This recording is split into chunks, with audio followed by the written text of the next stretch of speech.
Hey guys, what's up, and welcome to another episode of Lure Wars. Alright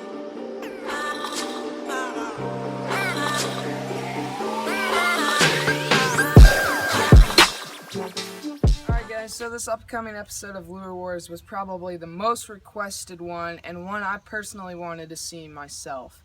So, the lures that will be going head to head today are Gary Yamamoto Senko and the Yum Dinger. Now these are both soft plastic stick baits, but one is $8 for a pack and the other one is $3 for a pack. So I know a lot of people use Senkos, a lot of people use these style of baits, and people are wondering, is the extra money for the actual Senkos worth it or not? So that's what we're going to find out today. Alright guys, what's up? Welcome to another episode of Lure Wars. So today I'm going to be using the Gary Yamamoto Senko and the Yum Dinger. So I'm going to start with the Gary Yamamoto Senko, and the rules are whichever one catches the biggest fish wins. Now obviously this isn't a controlled experiment or anything, but we all know that Senko style baits catch all kinds of fish. But does the action of one of them attract bigger fish? Let's find out. Alright guys, got the Yamamoto Senko tied on. Let's see what happens.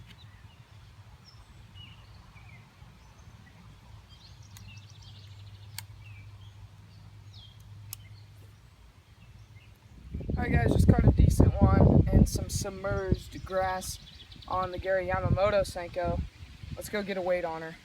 Alright guys, let's get a weight. Oops.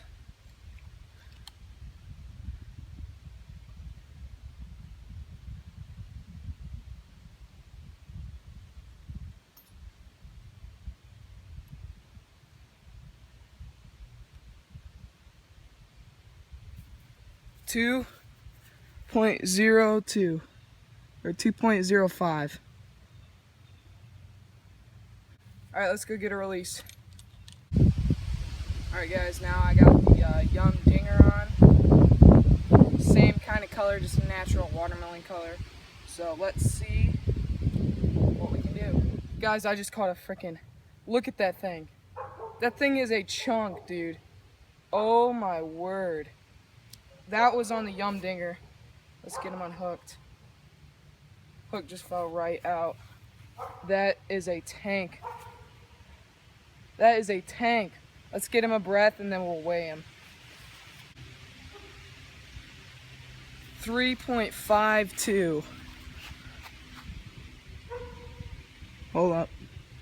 3.52, 3.5. Either way, that thing knocks the other fish I caught out of the water, dude. That is a toad right there. Let's release him and then we'll talk about the contest. Alright guys, so before I talk about who won, I want to give you guys a quick summer pond fishing tip. As you guys, a lot of you guys may know, during the summertime, the water warms up really fast. The water gets really warm, and warm water doesn't hold oxygen as well as cold water does. So bass will try to find oxygen.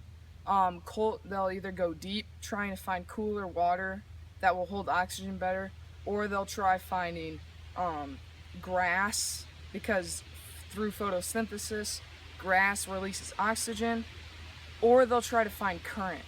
Now, as we all know, in a pond there's usually not any current and there's usually not any deep water. The deepest ponds are usually 10 feet deep. Not really deep enough to make a noticeable oxygen difference or water temperature difference. But if you are fishing a pond that has grass in it, this pond I've been fishing today has a lot of submerged grass and it's pretty clear water.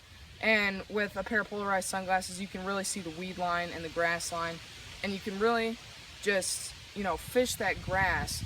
And a Senko is a great lure to do that. So what I was doing today was I was using the Senko or the Dinger or whatever you want to call it, and I would cast it out along the edge of the grass line.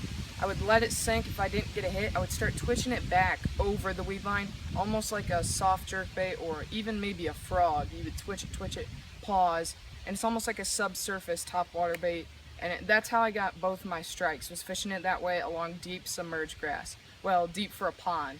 submerged grass, and it releases oxygen, and it allows those fish to be active in 85-degree water. Alright guys, so now let's talk about the actual lure. So the Yumdinger one, what I'm going to say is they both have that side-to-side wiggle action that a Senko type bait should have. They both have multiple colors, all kinds of colors you can choose from. They're just both really good Senko style baits. The only really noticeable difference is the Senko, the actual Yamamoto Senko, has a lot more salt and it's a lot softer of a plastic, which it's good and bad. It means it sinks faster, which also gives it a slightly more aggressive wiggle action, and it also tears up a lot easier. When you're fishing ponds, you're catching a lot of fish on Senkos, and it's really annoying to go through packs and packs of Senkos, which are like $8 to $10 for a pack of them. It just can get really expensive really fast. So what I like to do, I prefer the Yumdingers. I've caught fish on both. If you're fishing a tournament, I don't know, fish what you have confidence in, but for the sake of the lure war, the Yumdinger's one with a 3.5 pound bass, which is a really big bass for this pond. That 2.05 pounder was a pretty decent bass. But either way guys, both Senkos work. Fish what you have confidence in. If you're like me and you just mainly fish small lakes and ponds, I'd recommend the Yumdingers. But if you're fishing tournaments and you really just need that edge, maybe go with the Yamamoto Senko. But they both caught big fish, so it's up to you. But for the sake of the lure war, I declare the winner the Yumdinger. So thanks so much for watching. Let's cue the outro. Alright guys, hope you enjoyed that video. Make sure to comment below what lures you want to see go head-to-head next. If you want your own pair of polarized sunglasses, click the link in the description. If you want a Pond Bassmaster shirt, the link will also be in the description. And I'll catch you guys in my next video.